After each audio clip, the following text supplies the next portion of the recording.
Some time has passed since we met here, and the opportunity to discuss a number of things with you after such a long while gives me the profoundest pleasure.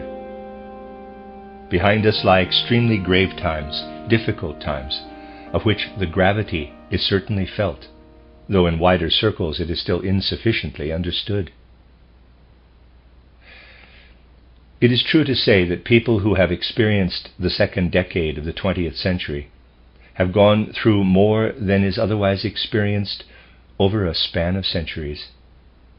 We are asleep in our souls if we fail to notice how everything to do with human evolution is different now than it was 10 years ago.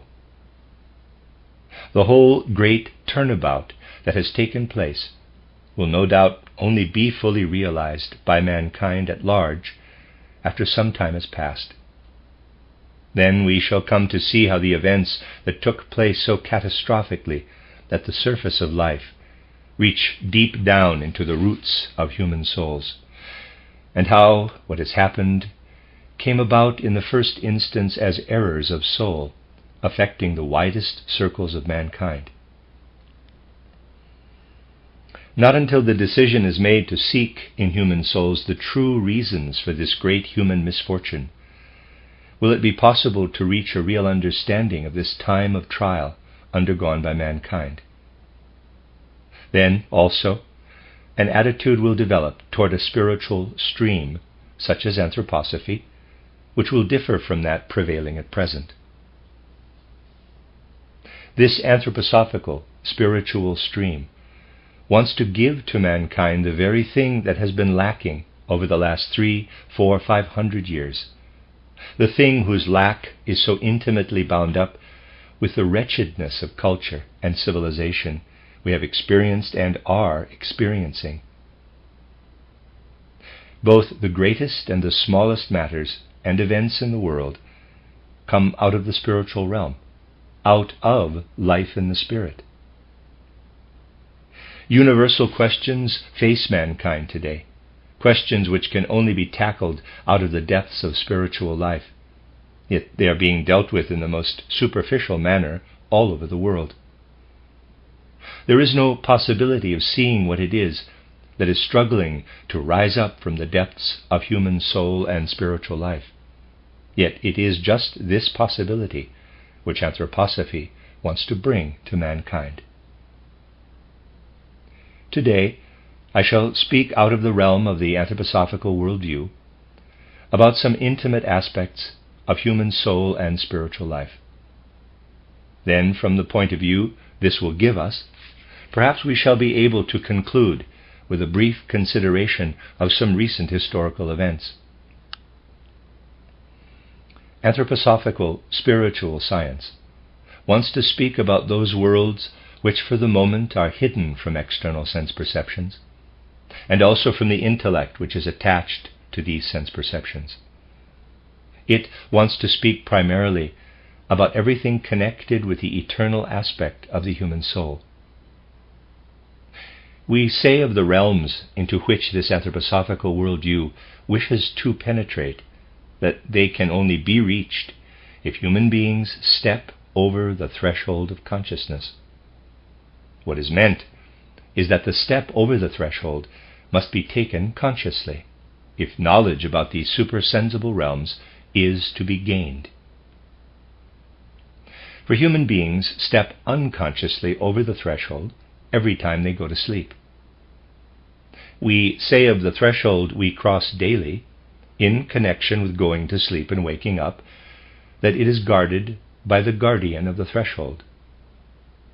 In doing so, we speak of a spiritual force known by the spiritual researcher to be as real as are the human beings we meet. We speak of the guardian of the threshold because in the present phase of mankind's development, human beings really do need to be protected in their consciousness from crossing unprepared into the spiritual realms. It is quite remarkable that something which human beings have to value above all else, something to which they belong with the deepest roots of their existence, and without which they would lack true human worth, namely the spiritual world, has to be hidden from them at the moment. This is profoundly linked to the whole purpose of human evolution. Human beings would not be able to achieve their true nature during the course of evolution if they did not themselves have to work for and win the strength with which to approach the spiritual world. If unearned grace alone were to allow them to step over the threshold, then perhaps they would be lofty spiritual beings, but they would not be human beings in the true sense of the word.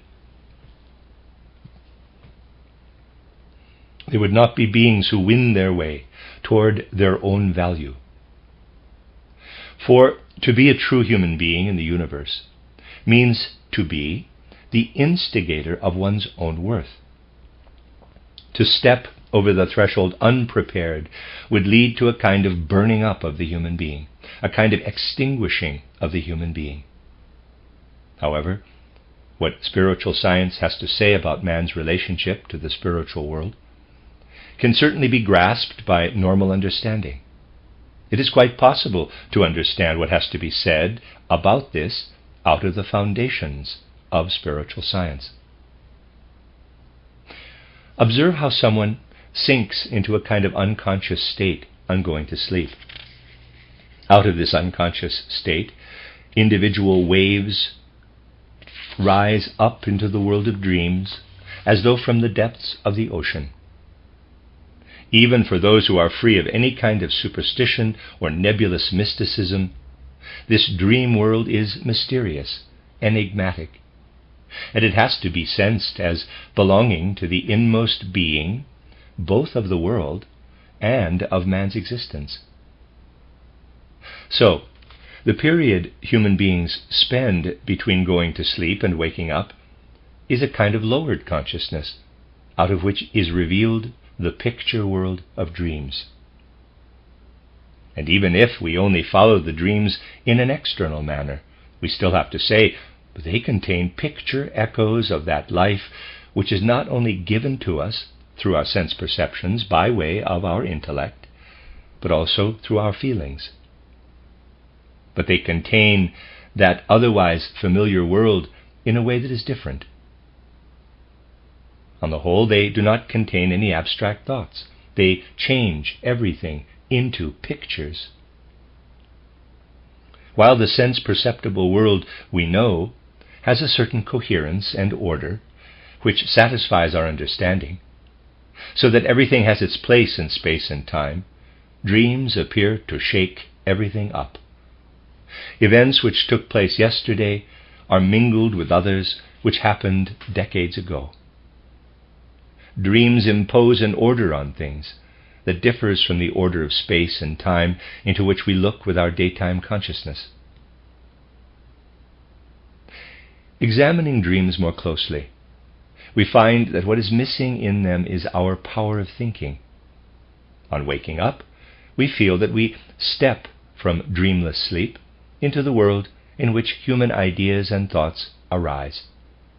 We feel that we pour the picture world of dreams into our bodily nature.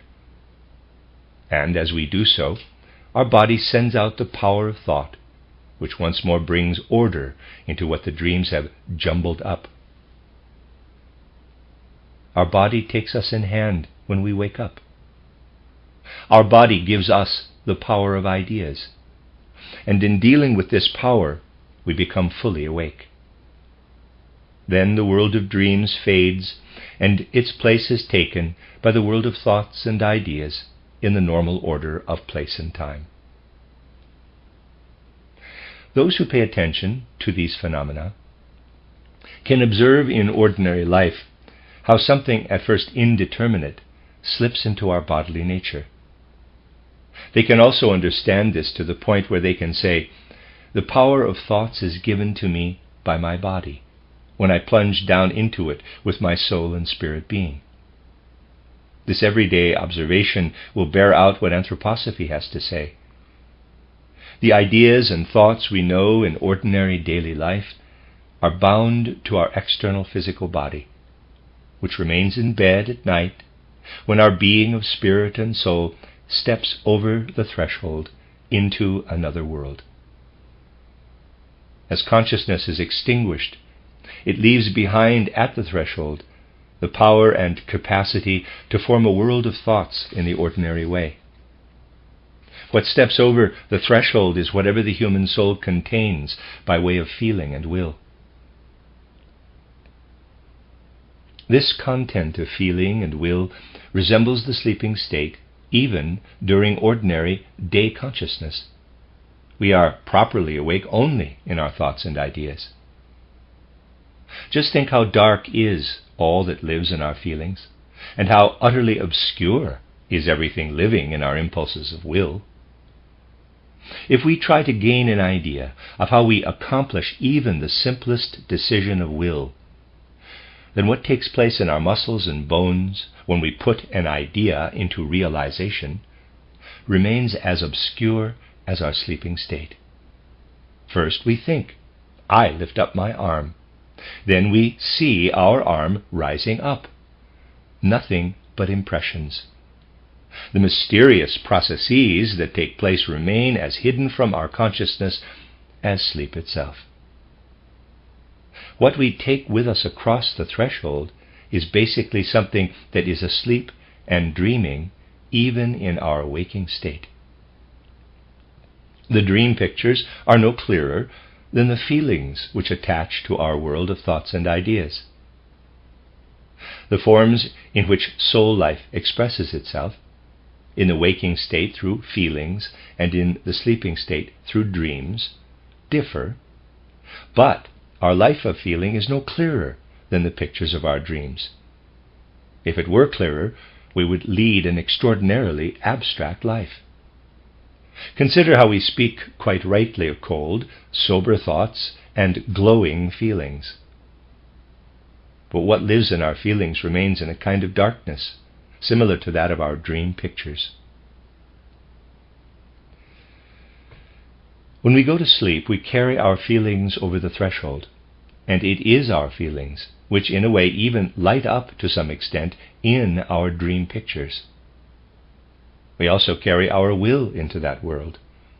It is as deeply asleep during our daytime as it is when we sleep.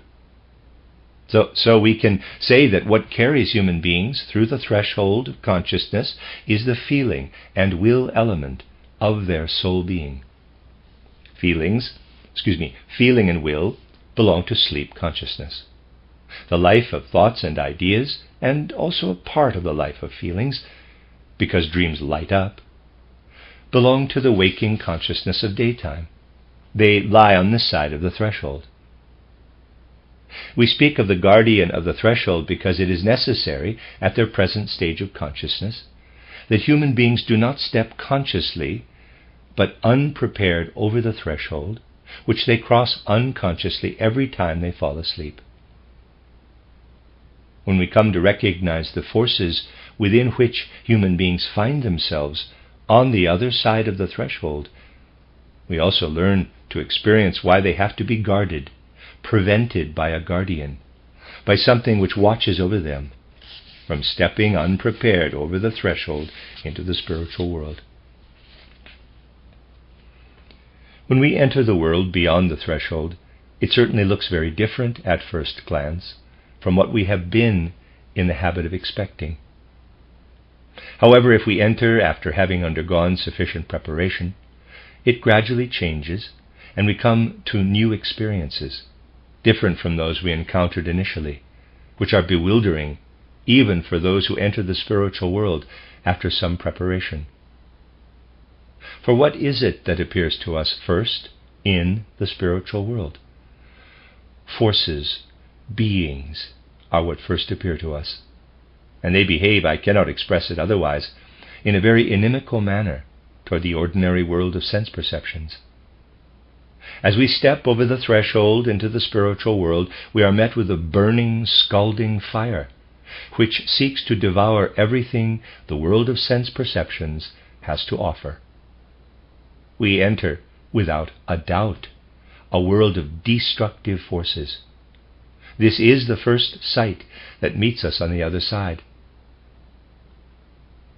From the facts as they are, I want to give you an idea of what it is like when we first step over. Look at the human physical body, which clothes us from birth to death.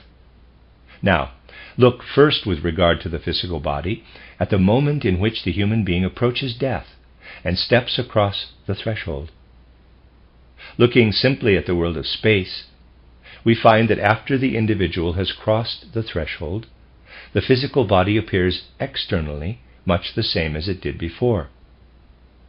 But very soon we notice that this physical body, which has maintained its natural form for decades, is dissolved, destroyed by the forces of the external world, the external cosmos. It is the destiny of this body that it should be dissolved, destroyed by the forces of the cosmos. Simply by looking without prejudice at the fact, once the soul has departed, the body is destroyed and dissolved by the forces of nature. We must become convinced that between birth and death, something not belonging to the world of sense perception lives in it, which prevents its destruction. For if it belonged to this same world, it would destroy the body instead of preserving it. If people would only take account of this obvious fact, they would not find it so difficult to enter into anthroposophical spiritual science. There is the corpse. The external forces of nature destroy it. If what we bear within us were of a kind with the forces of nature, it would destroy this body all the time. These simple thoughts are forever disregarded. Now bear in mind that we are permanently surrounded by a world which destroys our physical body. The moment our body is deserted by our soul, it is destroyed. When we leave this body on going to sleep, we enter the world which destroys our corpse. This we have to come to recognize. There are, readers aside, there are gaps in the shorthand report here. Continue. We enter the world of destructive forces when we go to sleep, and yet this is the spiritual world. Why? Those who expect to find something beyond the threshold which resembles what is to be found here in the physical world of the senses are simply expecting to find another physical world beyond the threshold. But if spirit is to be found there, then the physical world of sense perceptions cannot also be there. What we experience there will have to be forces which have the inclination to destroy the physical world of the senses. This we experience in full force when we cross the threshold consciously. We experience with full force that in this spiritual world we find what is forever inclined to destroy the physical world. Now, if we were to cross the threshold unprepared and unguarded, we should like it very much in that world, if I may put it simply. Especially would our lower instincts be most satisfied, and we would grow into this world we immediately meet, this world of destructive forces. We would become allies of these destructive forces.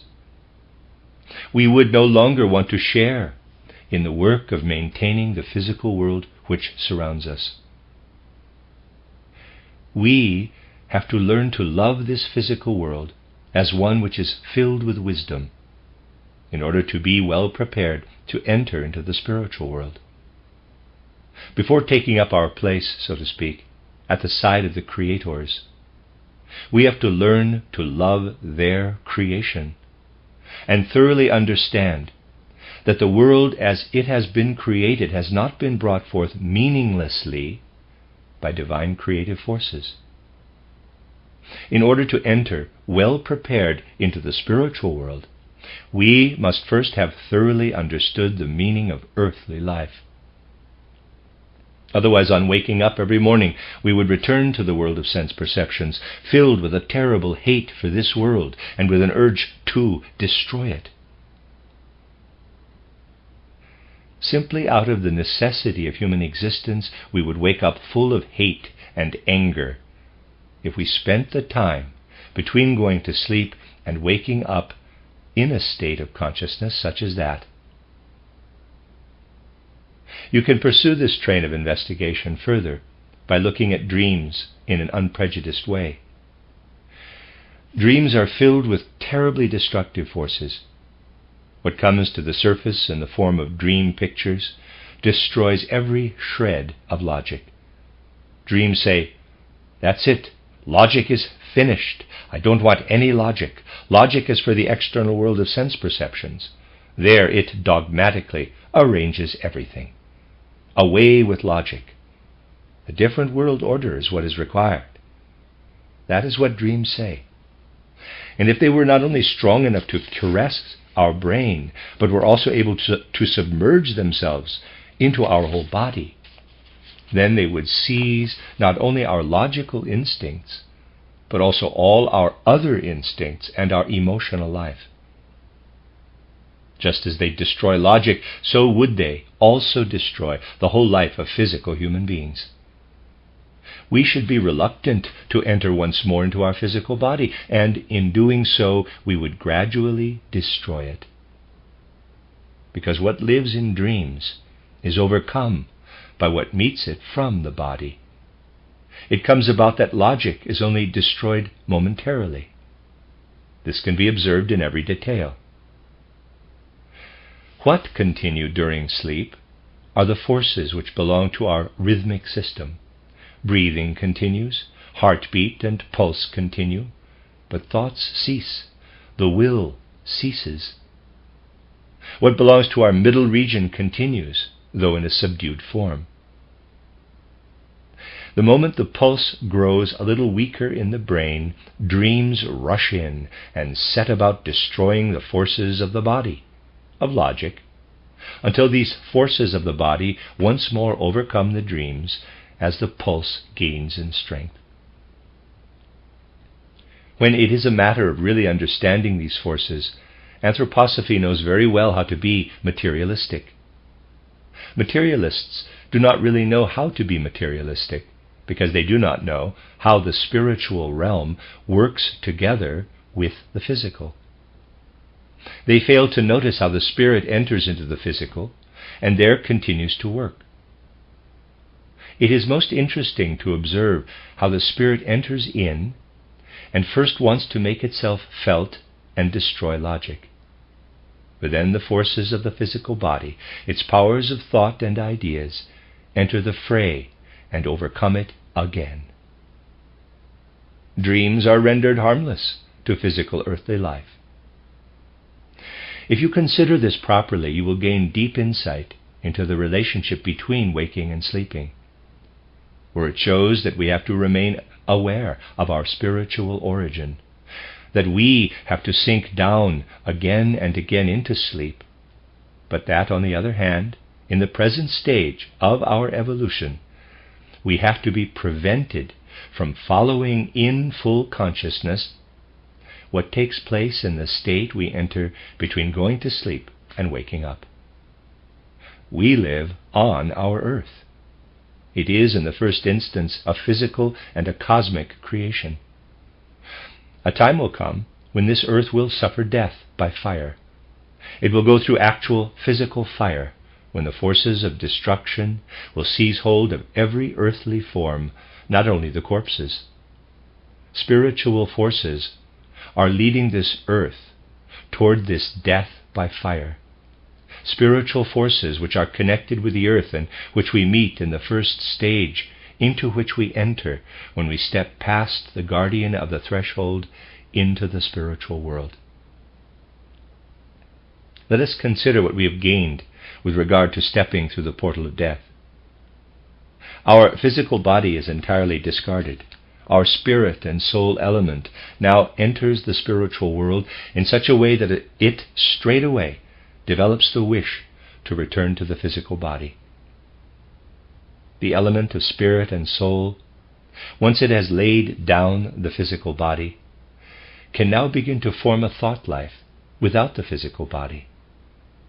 While it lived in the body, it was too weak to endure the forces of destruction.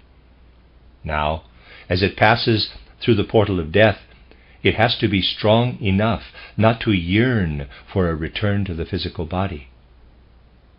Since it no longer remains unconscious, but instead enters a genuine consciousness as it passes through the portal of death, it has to take up a certain kind of thought life. For only in the life of thoughts is it possible to become really conscious. This is the tremendous difference between crossing the threshold on going to sleep and passing through the portal of death. When we go to sleep, our thought world is merely damped down until it returns when we re-enter our physical body on waking up. When we die, we take up the thought life with our soul and spirit element without the mediation of our physical body. What does this mean? Human beings would never return to their physical body in the morning if they knew the spiritual world, if they had grown to be part of it, and did not have the wish which is in them unconsciously to return to their physical body, that is, to the physical world. Wishes, however, are something which is not connected with clear consciousness, but which damp down this clear consciousness into a twilight. Human beings return to their body in the morning because of a wish, but it is these very wishes, pulling toward the physical body, which damp down their thought world. So they only find their thought life once again when they return to their body. But in death, wishes have also died. Human beings enter the world thoughts. As beings of spirit and soul, they now have a thought life. But if they were to enter death entirely unprepared, they would enter the same world as the one we enter when we go to sleep in the evening. To express this in extreme terms, we have to say, if human beings enter death unprepared, they find themselves in a terrible situation. For they have to watch what happens to their physical body. Their physical body is pulverized in the world all. For if we do not cremate the body, then it is cremated by the cosmos. And human beings would have to watch this happening if they were unprepared. What is the consequence of this? And what has to happen so that human beings see not only destruction after death, so that they live not only in the midst of destructive forces? By absorbing spiritual content, by developing a worldview which is consistent with the Spirit, they must carry an inward relationship with the divine spiritual world through the portal of death. If they are aware solely of a physical material world, then they certainly enter after death in a state of terrible unpreparedness, into the world of destructive forces, as though into a world of scorching flames. But if they fill themselves with ideas and thoughts about the spiritual world, then the flames become the birthplace of the Spirit after death, so that they see not destruction alone. In the falling away of earthly dust from their human orbit, they see the Spirit rising up. No one should say what ordinary materialistic ideas are so prone to saying, "I can wait until death comes to me." No. We must bear our consciousness of the spiritual world with us through the portal of death. Then, with our soul and spirit, we can overcome the destructive cosmic forces which take over our body, so that our element of spirit and soul rises up with new creativity above the destruction. I am telling you this on the basis of anthroposophical spiritual science, but you have all, surely, heard of the fear experienced in former times in a sense of doom with regard to death, a sense of doom about which the Apostle Paul taught when he spoke about man's soul being saved from falling a prey to death. In former times, people knew that they could not only die physically with their corpse, but also spiritually with their soul. Human beings dislike speaking about the possible death of their soul. When speaking of death, Paul does not mean physical death. He means something that can happen because physical death wants to lead on to the death of soul and spirit.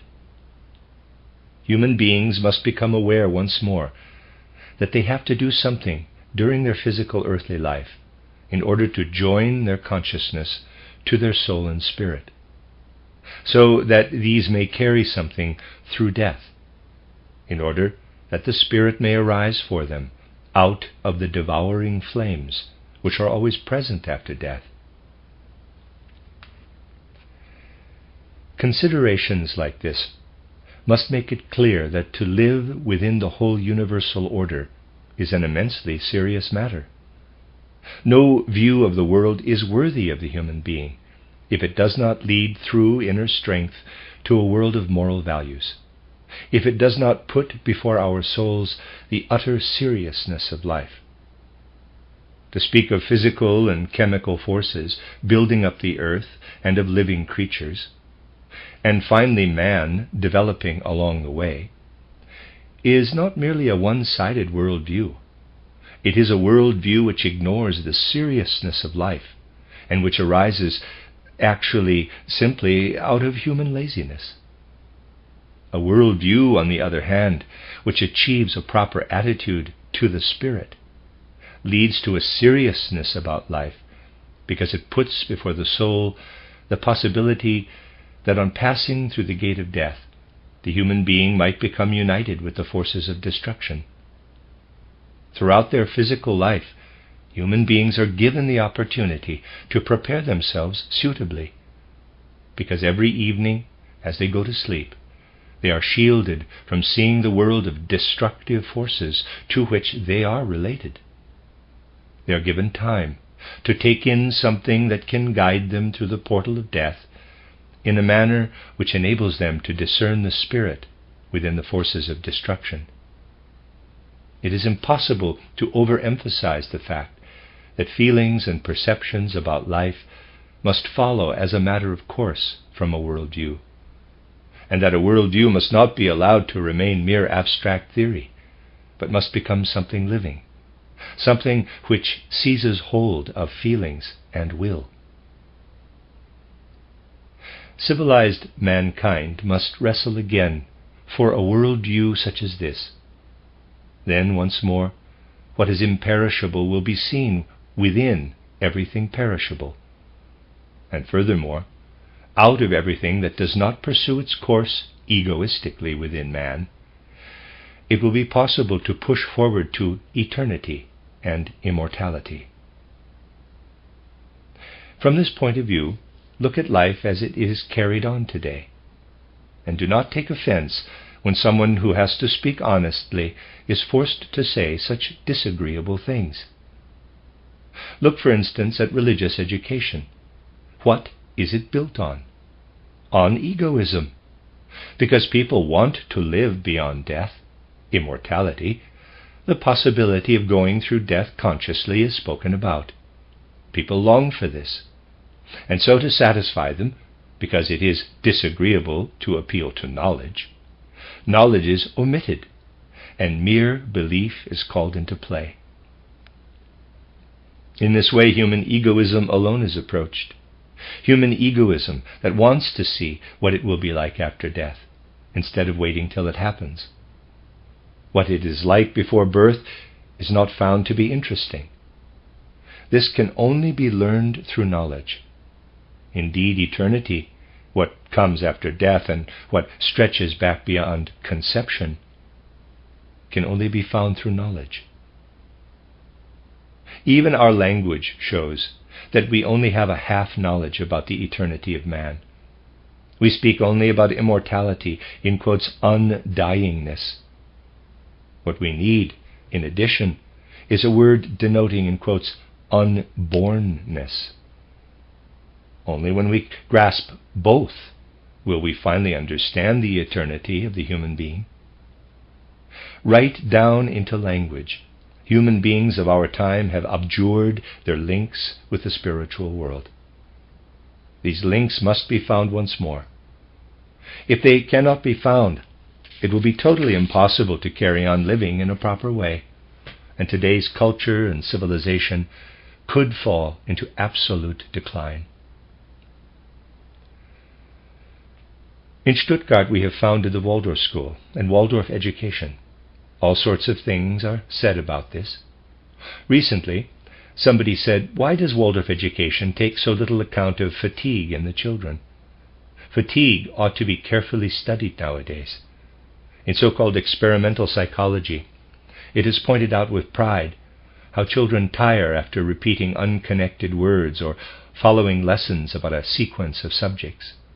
And then it is said, Waldorf education is not up to date because it does not take the fatigue of the children into account. Why is this?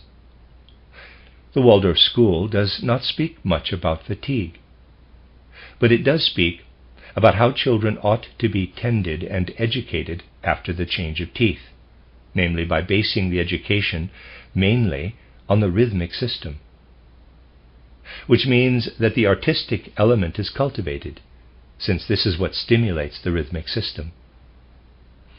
Abstract writing comes later, and abstract reading later still.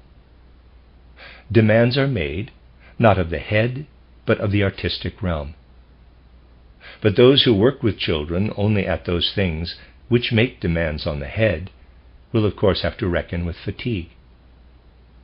When, however, we make claims on the rhythmic system, on the artistic element, then we are justified in asking, does our heart tire throughout life? It has to go on beating, and we have to go on breathing.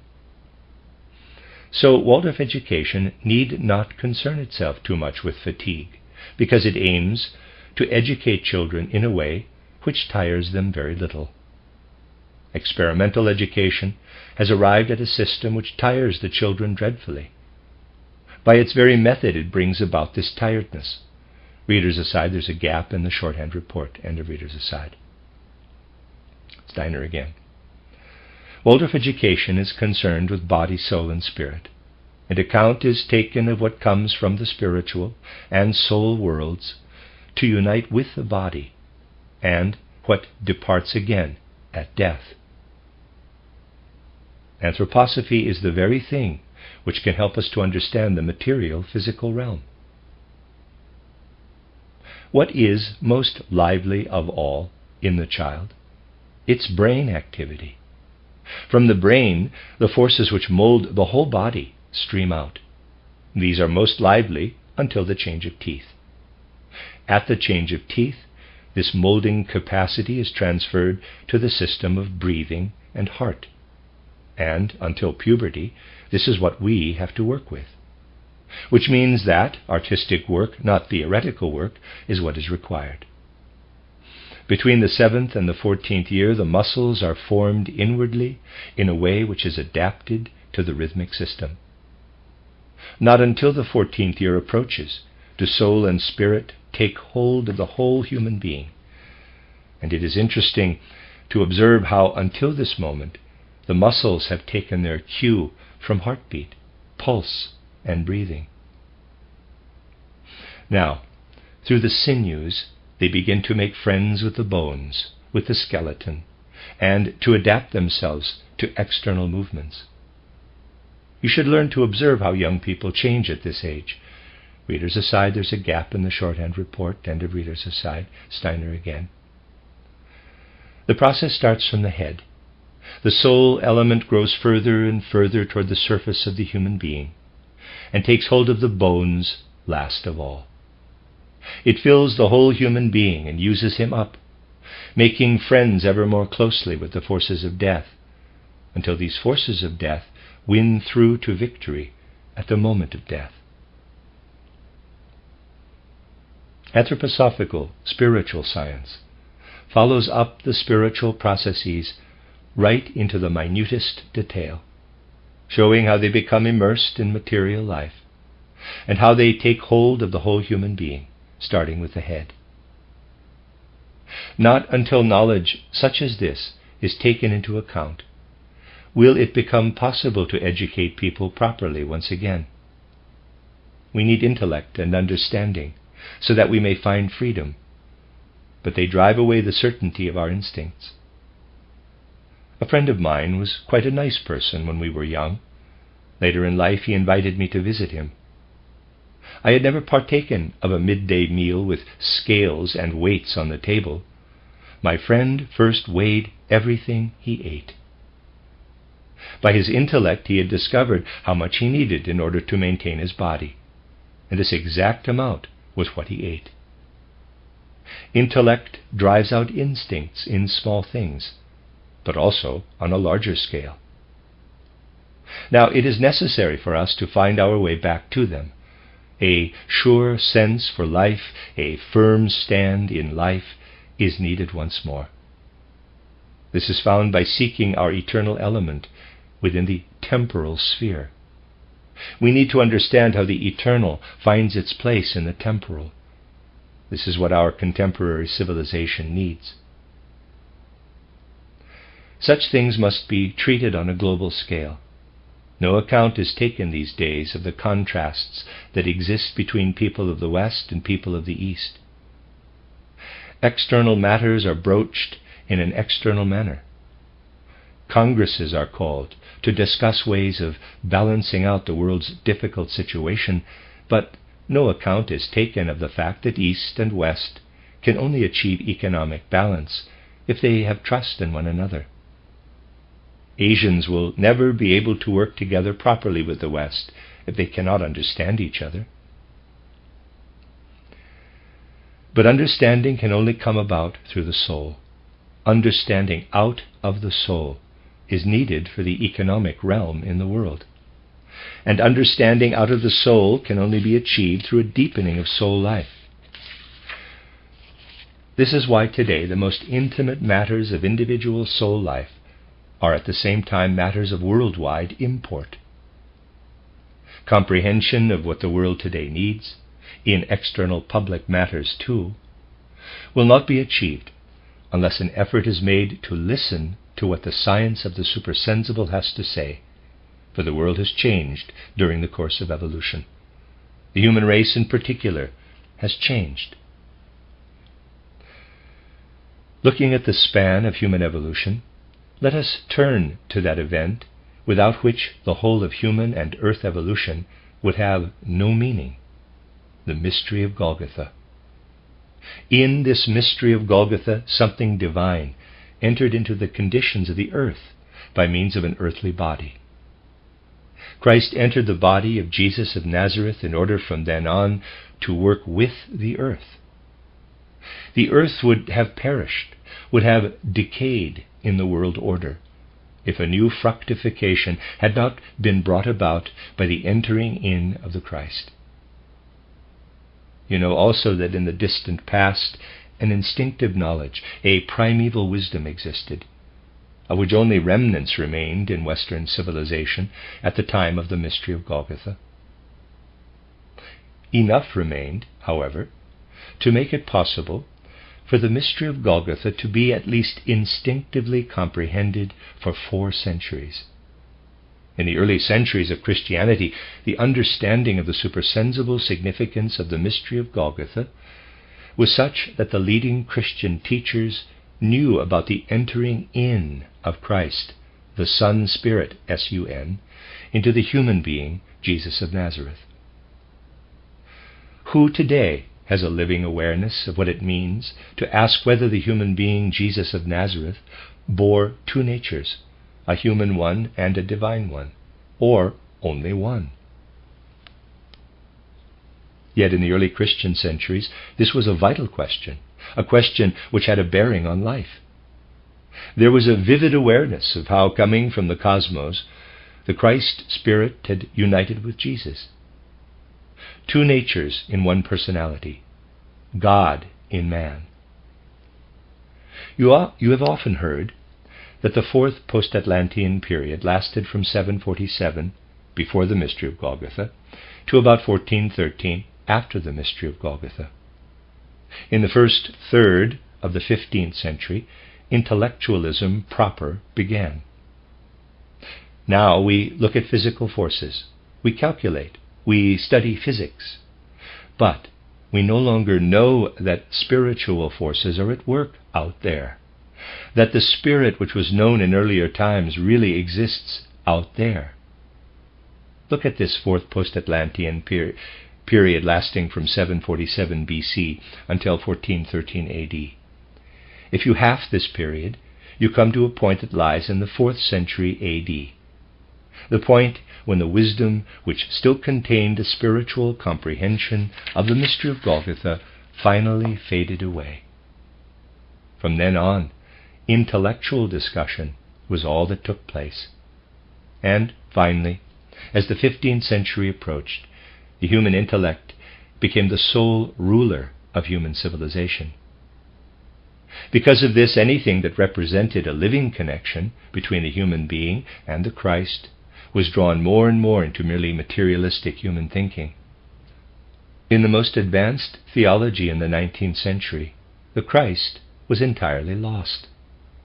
And the most enlightened view was taken to be that of Christ as nothing more than the, quote, man of Nazareth, close quote. If we can really feel this in all its gravity, we cannot but develop a yearning to find the Christ being once again. And this yearning to find Christ once more is what the anthroposophical worldview wants to satisfy with regard to the major global questions. In Central Europe, people are particularly well prepared for this, as all kinds of symptoms show. One of Western Europe's great thinkers, Herbert Spencer, wrote about education in a way which pleases materialists very much. He said that all education is useless if it does not educate human beings to educate others. On what does he base this? He says, the greatest achievement in a human being's life is to beget other human beings, so therefore education must also be greatly important. From one point of view, Western thinking is correct. But what does an Eastern thinker say? Out of the Eastern spirit, something very ancient still lives in Vladimir Soloviev. For Western culture, primeval wisdom has disappeared. In the East, it remains as a feeling. Soloviev still bears something of true Christian wisdom. Here in Central and Western Europe, we have only a God consciousness. There is virtually no knowledge of the Son. Harnack, for instance, speaks of God in a way which makes it seem as though Christ the Son, S-O-N, has no place in the Gospels. Consciousness of the Father, consciousness of God is all that is left. What is said of the Son must also be said of the Father. But Soloviev still has something of the Christ consciousness, and when he speaks it can sometimes be felt as if we were listening to the old church fathers from before the time of the Council of Nicaea. Even the titles of his works are quite different. For instance, there is a treatise titled Freedom, Necessity, Grace, and Sin. You would be unlikely to find a treatise on grace or sin written by one of the Western philosophers, Spencer, for instance, or Mill, or Bergson, or Wundt. No such thing exists in the West. It would be quite unthinkable, and indeed is not to be found. The Eastern philosopher, though, still speaks like that, saying, a life given to man on earth, a life in which there was no striving for perfection in truth, would not be a genuinely human life. It would be valueless, as indeed would be the striving for perfection in truth if human beings had no part in immortality. Such a life would be a fraud on a global scale. Thus speaks Soloviev, the Eastern philosopher. And he goes on, the spiritual task of man only starts when he reaches puberty. This is the very opposite of what Spencer says. Spencer makes the begetting of offspring the goal of development. For the Eastern philosopher, development only begins at that point. It is the same with every matter, including questions of economic life. This is how the Western economist speaks today. without having any sense for what Eastern people feel about economic life. Today's major questions require consideration on an historical scale, and we ought to realize that the great misfortune of mankind in the second decade of the 20th century, the great challenge and the great trial, is that involving considerations of this kind. An entirely different treatment of life must rise up out of the depths of the soul. The great questions of life, those that lie beyond birth and death, must come to play a part in ordinary human life. The questions of the present time must be illumined by the light of eternity. Otherwise, people will hasten from Congress to Congress and sink ever further and further into misfortune.